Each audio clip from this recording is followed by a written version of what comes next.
Da-da-da-da. Hello and welcome to Unqualified Recommendations. I am one of your hosts, Kirk Price. I'm another one of your hosts, Chad Price. I'm another one. I am Zachary. Yeah, and Zach is the least favorite. That's why he goes last. Okay. Right. So the way that this works is that each of us is going to have a song or album that we'd like to recommend to you. We're going to talk a little bit about the album ourselves, our song ourselves, and then we're going to wait and let everyone listen to it. This is also said that way the other two who are not recommending the song are able to listen to it as well and kind of remember what it sounds like, or listen to it for the first time if you've never heard it before. After that, we are going to recommend a video game for you that we like or want to like or want you to like. Want to like? Yeah, hey, sometimes you hate a video game, but you got to recommend it because you hate it so much. Okay. Are you like trying to like Gotham Knights? Oh my god, Zach. If I ever hear Gotham Knights mentioned on this, like genuinely, Zach, I'm like, go to Florida, slap you, come back home, and then continue the podcast. Like this is you not don't have okay, enough man. Money for that. We're going to include the entire plane trip in the recording of the podcast. A solid 2 hours Like an of 8-hour podcast. It'd be a solid 2 hours of just instead of the plane.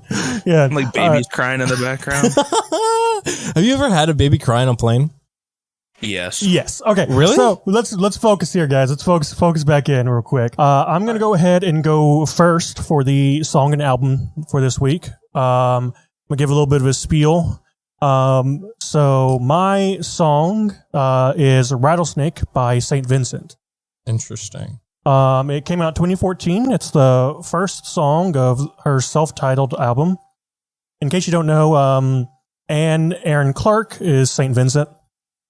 She's like the main singer and guitarist and everything. Uh-huh. And she is well known for being, she's widely considered to be one of the greatest female guitarists. Mm. Like, she's often falling in the top 10 when people list the greatest female guitarist of all time. And Taylor Swift isn't better than her? No. I don't know about that. I'm not saying that Taylor Swift does not know how to play a guitar, but when it comes to the things that St. Vincent or Clark does, it's like, it's crazy. Like, she does some amazing things. The sounds that she gets out of her guitar are ridiculous. Well, there's this one article that was going around, like, I'd say probably 5 years ago, where everyone was calling Taylor Swift the modern day Van Halen. I know that y'all can't see my expression right now, but it is just disgust and disbelief. Okay, so the song, a little bit about the song. The song Clark herself calls a new mythology. Rattlesnake is a new creation story styled around the isolation of a person stripped away of their 21st century dependencies and facing the feral danger of nature for the first time. So basically a bunch of hippie shit. Oh, pretty sick. But it's really cool. The song is based on a real-life incident that occurred to Clark somewhere in the dry wilderness of Texas while she was a guest of her friend's ranch. According to Clark, she decided to experience the natural surroundings of the desert one night wearing nothing but her boots. While frolicking through the darkened desert, she heard a noise akin to a rattlesnake. Frightened, Clark ran it home. Thus inspired the track's wild and piercing tone. Presumably, the narrative also operates as a microcosm of the loneliness and fear relatable to the other varied aspects of life. St. Vincent has said that the guitar on this track was inspired by the sound of Turkish instrument the saz, and that she sliced her finger in studio while working on the single string guitar solo at the end of this track. Why would you keep trying after you sliced your finger? I would give up and go home, man. That's the end of my day, honestly. All right, well, we're going to go ahead and take a quick little break here, and we're going to listen to Rattlesnake by St. Vincent. All right, so what are y'all's thoughts? I don't know how I feel about the beat, like Kirk was talking about in the beginning, like how she can play the instruments. Mm-hmm. Pretty solid, but I don't know how I feel about the lyrics. Yeah, I would say that this is one of the ones that I don't listen to the lyrics to very, very much. Yeah. I mean, the lyrics aren't awful. There's a lot of woes and ohs. Yeah, but that's my problem. Is like I don't like it when people like it's a pet peeve of mine when like it's just like a whoa and it's not like actual lyrics. Like it happens pretty often in like pop and things like that, which doesn't bother me. But like when it's like the main lyric of your entire song, eventually it kind of bothers me, you know? I was going to say, because I was like scrolling through the lyrics, kind of reading them as I was listening to it, and there's definitely a lot of O's in here. It was like I'm counting like 100.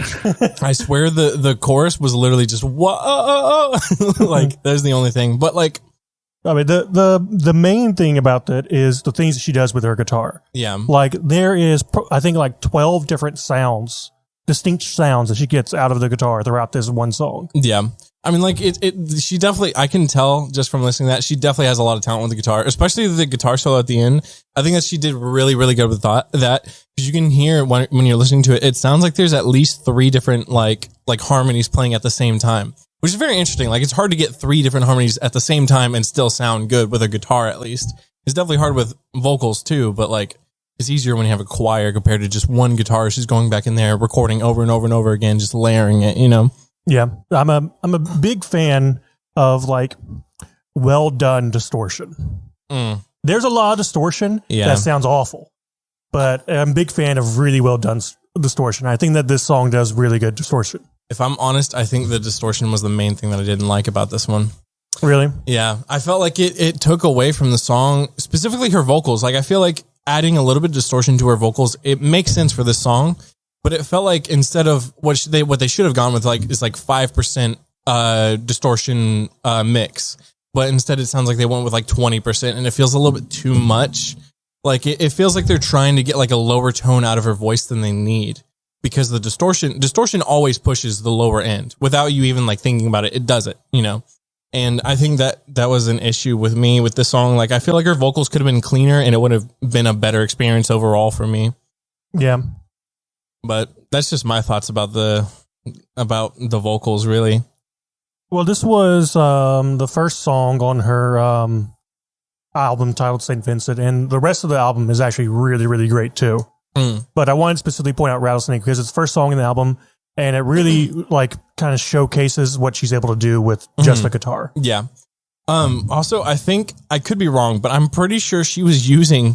So what you can do is on the pickups with a guitar, you can push down on the string onto the pickup, right? It's like me just popping the mic, right? It's the same thing, right? And I think it was really interesting. I think that's what she was using for the kick of her drums in that song. It sounded like it. I could be wrong though. Pretty solid, actually. Really impressive that that's what she was doing. Yeah, it sounded like a genuine drum kit. Like that was really, I don't know. Anyways, what do you think, Zach? Out of 10, what do you rate it? I'm gonna have to go with like a 6, but mostly because of the lyrics, because I did like how it all sounded, but I don't know.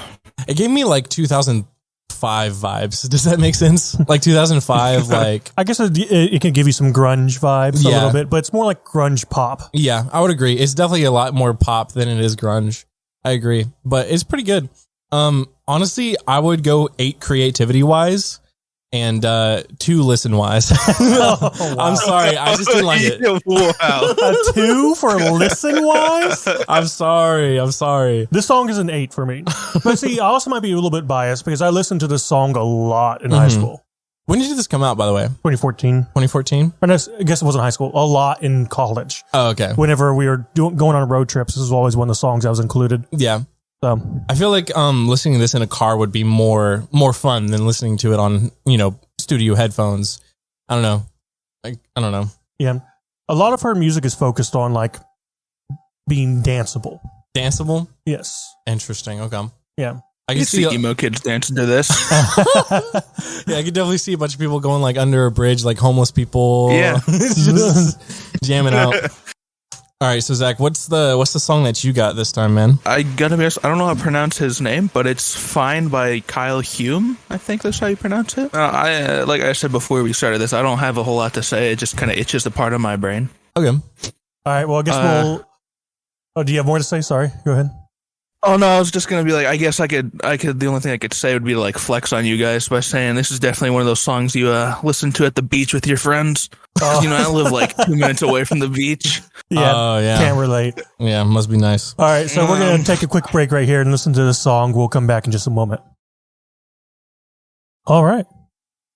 So, I think it's pretty good. I mean, the kazoo I feel sound like- about in the middle kind of caught me off guard, but Yeah.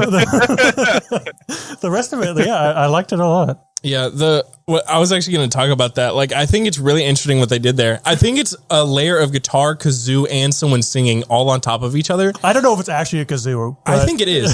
I'm actually pretty that would confident. be hilarious. It's definitely. There's no way it's not kazoo. So that's what makes it a beach Sounds song. pretty similar. The kazoo. Yeah, no, I That's actually. the only beach part. I feel like I could go out and like contemplate life to that one. I see what you're going for, Zach. That's I discovered this song last night, which is why I didn't have like a whole lot to say about it. Because you said you could go out and like contemplate life with this song. Is pretty much what we were doing, because we were like an hour and a half away from our house and we were driving back, and my friend just put this on and we just listened to it like 4 times over. I mean, It was just like one of those songs we just sat and vibed to for like a good 10 minutes. Who showed it to you? Was it Preston? No, it was another friend. Oh, okay. Doesn't matter what friend it was. Yes, I have very low respect for Preston. That would decide if this was a 10 or a 0 song. Honestly, yeah. But no, it was I liked it. I thought it was pretty creative with the kazoo part. It's definitely a kazoo. There's no way it's not. I'm absolutely convinced that was a kazoo. Doo doo doo doo. Yeah. I don't know, maybe just someone picked up a bottle, cut off the bottom half of it, and blew into it. Yeah, who knows? I actually thought his vocals are really, really good. Yeah, so this is actually like it was a common trend in like the late 2000s, 2010s, where people would come up and kind of have like this. The best way to describe it is a lazy voice. A lazy voice? Yeah, where you kind of like talk and sing. Oh, okay. I see what you're saying. Yeah. Da, da, da, da, da, Yeah. da, da. I don't know. I liked how he changed up the way he's saying, "Yeah, I'm fine" every single chorus. Because like the first one was like, "Yeah, I'm fine," and then later on it's like, "Yeah, I'm fine," like that. I thought it was really creative. Yeah, But- it was an interesting song. It's kind of did bring up a lot of memories for me whenever I was in like high school and college, taking the road trips, sitting at the side of the lake, listening to music with friends and stuff. Yeah, at the beach, right? Yeah, Zach. Wow. And so like there's a lot to be said, like where people say like, how do you know that you're happy is when you're not sad. Right. And so sometimes what people do is they listen to songs like this, and it kind of helps them say, hold up a mirror to themselves and say, okay, well, I don't feel that way, so I guess I'm happy. Or I do feel that way, I'm not happy. Yeah. So it's just that's why a lot of songs like that are really popular and people really feel them. Yeah. Well, I feel like as I don't want to get like as a society, I don't want to get into that, but like I do feel like genuinely we have this idea that we all need to be like upbeat all the time. Like I definitely feel like I need to be, or at least try my best to be. And sometimes it honestly, I think it does kind of talk to that thing that you were talking about, where it's like on the inside, you're not really feeling the best you are right now. You haven't had the proper amount of sleep, but you're still just going to act the same way that you normally do, But yeah. Anyways, pretty great song. What do you rate it, Kirk? Do a 6 out of 10, I think. 6? Yeah. 6 is pretty high for me, by the way. Uh-huh. I don't really rate things. What did you rate the last one again? 8? 8. Mm-hmm. I was biased, though. I said I was biased afterwards. But I would say it's a 6, mostly because there's nothing groundbreaking in it, I guess I could The say. kazoo? The kazoo is what brought it up from a 5. Yeah, pretty groundbreaking to me. I'm not gonna lie, that actually was my favorite part of the song. Like it for real was. I thought it was pretty. It threw me for a second. I was like, I think it fit in pretty well, though. Kirk, I don't know how you made your voice sound like a trumpet, but that was impressive. so yeah, I would say a 6. I'd give it an 8 because I can genuinely see myself listening to that consistently. What do you give it, Not Zach? bad. Mine's like an 8 too. It's definitely gonna be listening to it for like the next month. Zach, I don't know why, but it's just so funny when you're trying to figure out what you're going to say next, and it's just complete silence. Okay. Well, one of the main reasons why I wanted to do this kind of a show with you guys is because we have different tastes in music. Yeah, we all have very, very strong differences in our taste. I feel like I'm like weird with my music, you know, and I feel like you're weird with your music too. I will show you weird. I don't know. I got a whole weird playlist. There's this woman called Sia Mm-hmm. Oh, from Japan. Mm-hmm. Not that Sia. Oh, okay. I thought you were talking about Sia. One that did Chandelier. This I always forget she made that song. Sia made an entire song off of telephone ringtones. So What? I can show you some weird stuff. Zach said, I mean, what? I mean, didn't Charlie Puth make like a song about him flicking a light switch? Yeah, out of a light switch. Yeah. So my song is "Boy's a Liar" Part 2 by I can't remember the name of the other artist, but Ice Spice. Okay. Okay. You got anything to say about it before we listen? Okay, so this one I feel like I feel like this song, okay, before this song, I actually had very little respect for Ice Spice because she had never like blown me away with anything that she had done before. But I don't know what it is. She just elevates the vibe of this song from like a 6 to a 10, I think. So, anyways. So yeah, Boy's a Liar Part 2. You ready? I'm ready. All right, let's listen to it. What do you guys think? Well, I kind of like the retro sound of it. You know, the retro video game kind of sound to it. Yeah. Well, what I think, what I thought was a little bit funny was how we, like, Zach and I were just talking about Rattlesnake, and we were like, most of the lyrics were "oh," and then I pulled this one up, and it's the same thing. But yeah, what do you think, Most Zach? of them are "oh," but there's a good amount of them in here. Yeah, good enough. Yeah, she definitely does I've repeat definitely been herself. hearing this song. Yeah, I've definitely been hearing this song recently on TikTok a lot, especially like the towards the middle part where she comes in. Oh yeah, Yeah. I mean, I can relate to the lyrics a little bit. I've been in some crappy relationships. yeah. Well, I feel like, I don't know, like, okay, be honest with me. Do you think that Ice Spice's part was the best part of the whole song? She was the rapping Yes. part, right? Yeah. No. No, you don't think so? No. I don't think it was the worst part of the song. I think that the song fits together as a whole pretty well. I don't think there was any one part that stuck out to me. It's like, oh wow, I really like this part. Yeah. Well, what I really like about Ice Spice is like she does this thing at first where I feel like she kind of subverts expectations 2 times in one verse. So like at the start of it, she's like, he said that I'm good enough, right? But then by the end of it, she's talking about how he's like sneaky and like lying to her, right? And I feel like the way that she like transitions emotions halfway through the verse is just like smooth but good at the same time. You know what I mean? What do you think, Zach? Out of 10? This one's like a 6.5, 7. Yeah. Yeah, 6.5 Starbucks. Why only 6.5? I think it's just because her part is the only good part to me in this song. The other part is like a 4 to me, but when her part comes in, it's like a 6.5. So Ice Spice is the best part, or the other one? Yeah. Panthers, I think her name is. I don't know. Say Cancer is her name? No. Black Pantheress. Oh, I thought you said my Cancer. goodness, Kirk. Like, what the heck? Wow. Yeah, I mean, it just seems kind of bland, I guess is the best way for me to say it.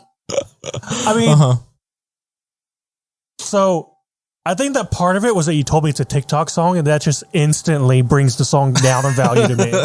Well, okay, for the record, I didn't find it because of TikTok. All right, I just want to put that out there. Yeah, I know you did it, but it's like, it's, I don't know. Okay, anyways, what were you going to say? So the thing is that I'm trying to figure out is, did they make it for TikTok?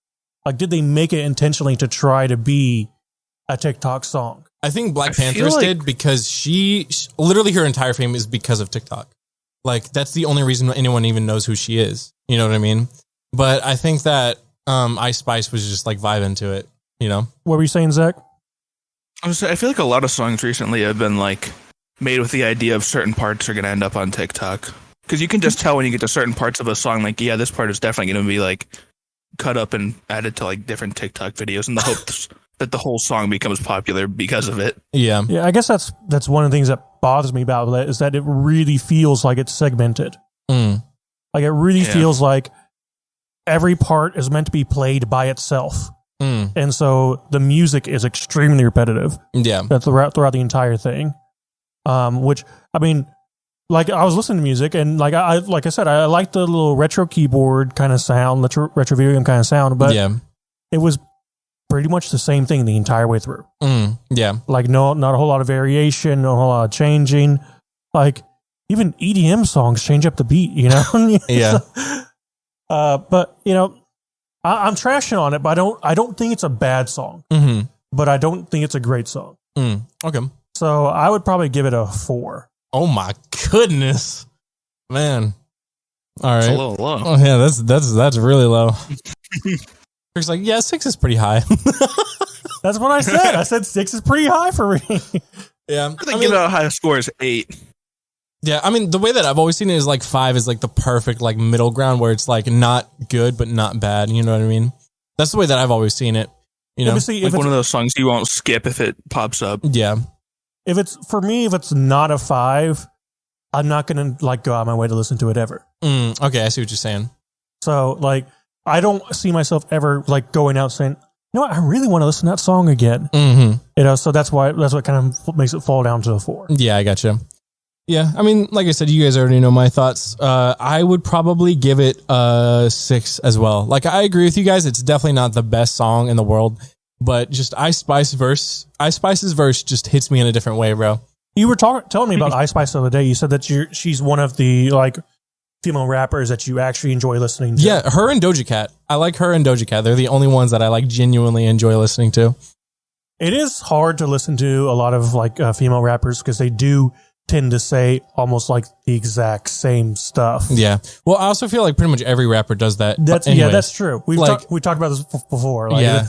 I don't like listening to pretty much any rapper now. Like even Drake is like 21. Can you do something for me? Have you heard that, Kirk? No. It's so goofy.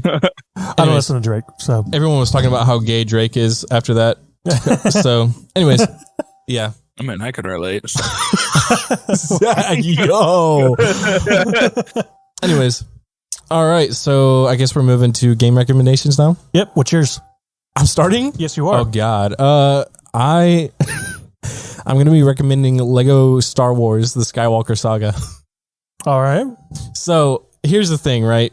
Kirk and I grew up playing Lego Star Wars together. He can tell you about how much he hated playing with like a 4-year-old me. It was so frustrating. I have nightmares about it. Go this way, Chad. We don't have split screen. Go this way.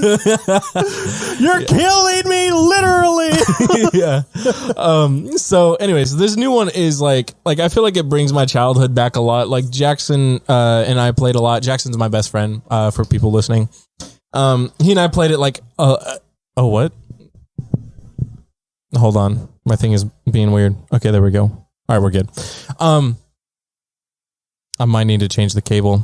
Wait, hold on. Let me see if... Okay. All right, whatever. We're good. I'll just leave it alone. So Jackson and I played it a lot growing up, and I feel like this one just like it hits every nail to where like it's new, but it also is like, you know, it's still a Lego game. You know, it's a lot of fun. The only problem that I've ever had with it is I feel like every time that you have to go to a new mission, you have to go first out to outer space, then back to the world. It's like Destiny, you know, like in Destiny, how you have to constantly go out into space and then go to the next mission. You know what I mean?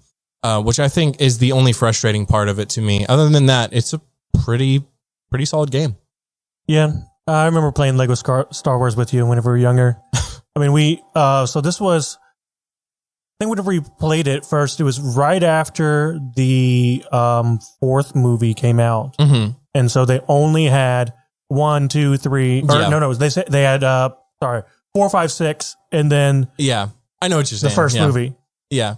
And that's the only ones that we could play. And so that was fun. Do you remember doing the Crazy Frog? Yeah, I remember Crazy Frog. No, the bounty hunter missions. I remember them, but I don't remember doing them with So you. they were like these time trials Mm-hmm. where you had to like collect all the little like fire hydrant looking things. Not really fire hydrant, but Yeah, I know what you're talking about. but there's little collectibles you had to go get, and you had to get it before this specified time. Otherwise, you didn't unlock the new bounty hunter character or whatever. Yeah. And I remember I was doing them, and you wanted to do it. He was like, "Okay, Chad, we'll try not to lose my temper with you, but we'll try We'll try doing this together." Uh-huh. And man, there was this Hoth one, and You remember the planet and everything? there's this Hoth one. I scarred him. There was this like little sliding part that was super narrow, and you could fall off both sides. Uh-huh. And you had to like slide yourself across it as you're falling down a ramp, Uh-huh. and you died every single time. Kirk lost his shit. Every single time. But to throw the Xbox through the window and everything. I got grounded that day. That's why he remembers the planet and everything. Yeah. I couldn't play it for a week. Kirk remembers this better than 9/11, bro. That's Oh, crazy. man. It was traumatizing. I think that's the root cause of all my anger issues today. So, what do you think, Zach? Because Zach and I played it together quite a bit, actually. I think we have like 30 hours on Steam of him and me and him playing Lego Star Wars together. Yeah, we had like 30 hours, but we only got to like the fourth one because we tried to complete as much as we could in each section. Yeah, and then like halfway through it, we just gave up because there's just so many collectibles. Like it's insane, man. But yeah, I mean, do you still unlock different characters depending on how many things you've collected?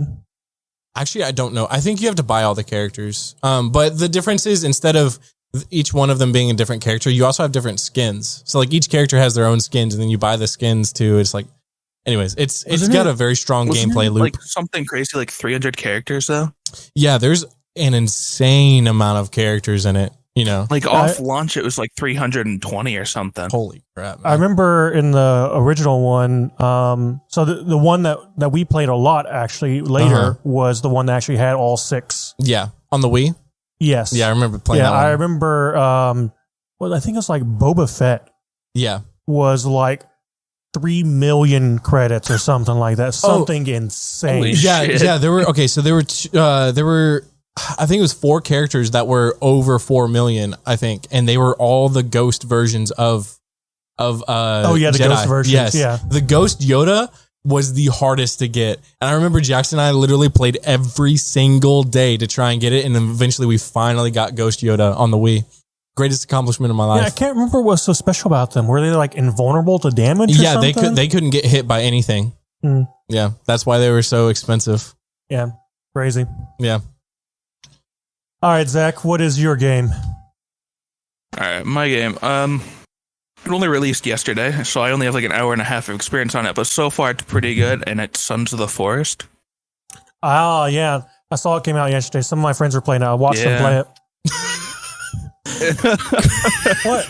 I didn't want to buy it myself because I've kind of decided I'm not going to really buy any more Not your survival style of games. game. So I was watching my friends play it because I didn't want to buy it because Not your style of game. no, it's not really not my style. Like it was my style. I used to play survival games all the time, Yeah.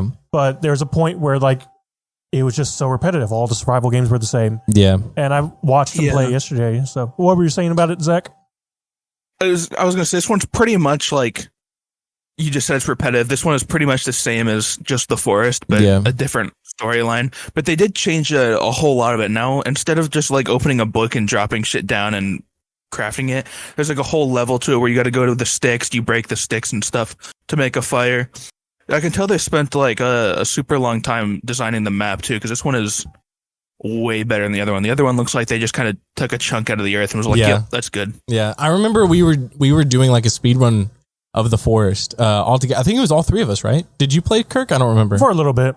Yeah, Kirk and played with us. yeah, and then we went down in that cave, and I remember there being like these tall black creatures that were just like attacking me. Yeah. And I didn't know what to do. I was just running. I was like, Zach, help! And then Zach just let me die over and over again. Zach would just let me die back and forth all the time. Yeah, those are in this game still, but you can like befriend some of them, or you can befriend like this one girl that's like a version of them, and she just like sits there and stares at you all the time. That's crazy, man. So my friends were playing it, and they had this little helper dude. Did you have that too, Zach? Yeah, Kevin. Yes, Kevin. And Kevin is the dumbest NPC. Dumbest bitch I know. Any game. Oh my god. Like, he just stands there and like you'll tell him to go do something. He'll walk off, pick up a stick, and then sit down. Yeah. Okay. It gave me the tutorial for it, and I was like, okay. So I open up this notepad, tell him what I want to get done, and he goes and does it. So I was like, all right, go get me some sticks and leave them right here. Turned around, he brought me like 5 sticks. So I was like, all right, that's fine. And then I was like, all right, go get me some logs. And he just stood there and stared at me for like 5 minutes. So I walked over, picked up a log. He walked over and took the log from me. He grabbed it off my shoulders and went and brought it back. Wow. That's crazy, man. So are the NPCs just broken for now? No, yeah, I mean, it is still in early access though, so that could just be an issue they don't want them to have, and then they're still working on it. But yeah, he is just really dumb in general. I got you. He was like constantly getting in the way of my friends when they were playing it.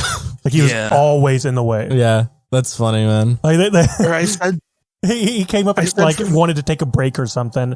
Like, yeah, okay, Kevin, go take a break from your other break.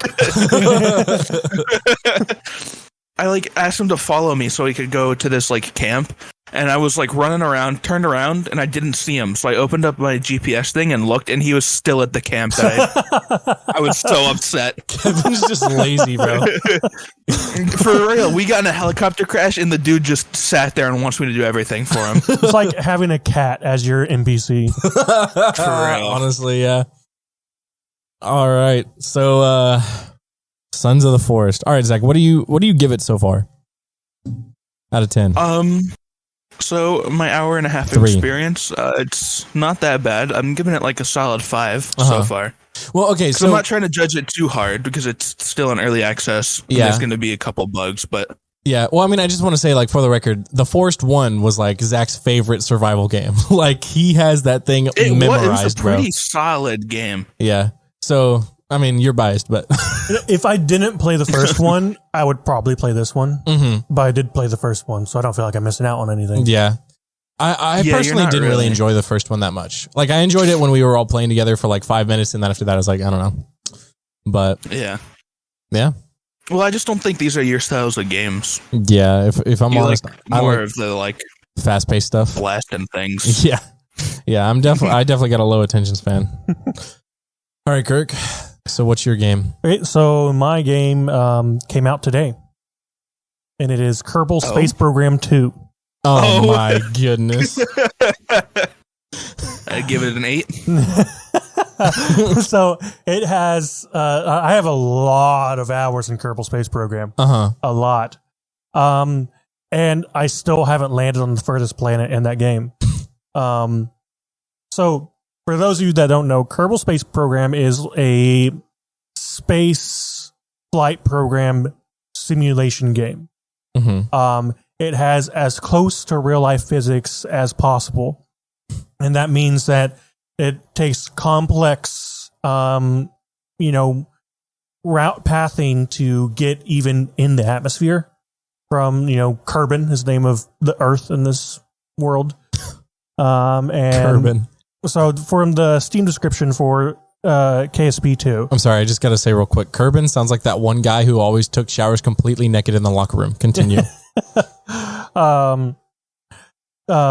KSP2 is the sequel of the acclaimed space flight simulation game Kerbal Space Program. Enter the next generation of space adventure with exciting new parts, stunning visuals, fully revamped UI, map view, and rich new environments to explore. So, if you don't know, Kerbal Space Program came out forever ago. Yeah. Forever ago. And even though it's still a great game, it does not look very good. Yeah. Kerbal Space Program 2 looks amazing. Mm-hmm. Like, it looks so good. I've played about 5 minutes of it, by the way, but it looks so good. Like I said, it came out today, and I bought it and installed it right before I came over to do the podcast. Mm-hmm. I knew it was going to be my recommendation because it came out today. So, of course, I got to recommend it. Yeah.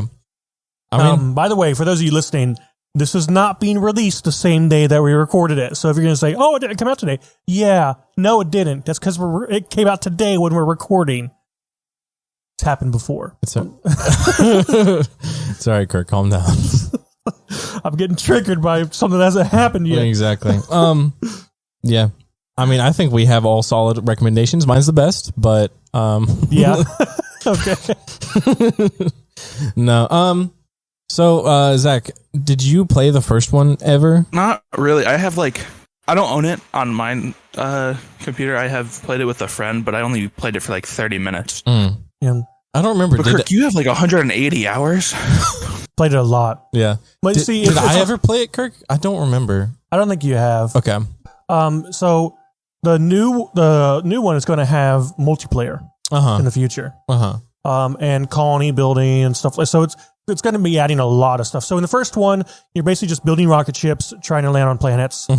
And there was sort of like a campaign where, when you successfully did certain milestones, you would get more grants and funding, and you had to perform experiments to get more science to unlock new parts.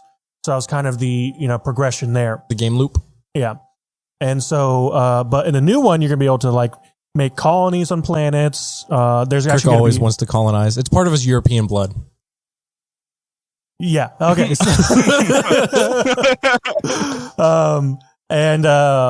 You're going to make me lose my train of thought. He got all excited about the colonies. Yeah. You're ridiculous. All right. Anyways, you're saying? The thing that I'm excited for is going to be multiplayer, though. I'm not sure how it's going to work, but it seems like it'd be really fun to have you idiots playing with me and y'all trying to pilot the ship. And I'm at mission control trying to tell y'all where to go. All right, we're going to take a 5% thrust at a 3-degree angle to this side, and you'll be like, all right, 100% gun it. And y'all just going to fling past the moon. Pilot you've ever seen. Have you guys ever heard of the shipwreck that happened because the captain was instead of actually taking care of what was happening, he was too busy having an affair on his wife? No. Okay. Well, basically what you just said about the degree angle, all of the people had the wrong degree angle and the captain was too busy to realize that they all had the wrong degree angle. Anyways, they went 100% speed and got in a huge wreck. A lot of people died because of it. It was so stupid. Are you saying you and Zach are going to have an affair in my spacecraft? Yes. Absolutely. 100%. I'm surprised it took you this long to pick up on that. So, all right, Kerbal Space Program 2, not going to play it. Y'all going to be like, all right, time for docking, Chad. Yeah,